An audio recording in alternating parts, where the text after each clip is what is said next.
ছাদে একা কি করছো? আব্বার কথা আমি শুনে ফেলাইছি। ওই লোকটা নাকি কালকে সকালে আসবে আরো লোকজন নিয়ে।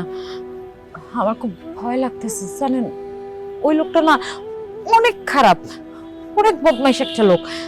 পুলিশ মাস্টার সবকিছু তার পকেটে থাকে। ওদের আসতে দাও। আমার নাম শুনলে মনে হয় না এখানে কেউ আসবে। কারো বুকের এত বড় পাঠা হয় নাই যে তুমি যেতে না চাইলে তোমাকে জোর করে নিয়ে যাবে। তোমাকে কাঁদতে দেখলে কিন্তু আমার ভালো লাগে না। একটু হাসো না, হাসলে তোমাকে অনেক সুন্দর লাগবে।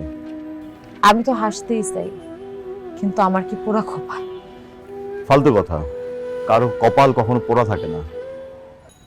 আচ্ছা বাদ দেন এসব কথা। আপনার একটা কথা জিজ্ঞেস করি, কিছু মনে করবেন না? করো।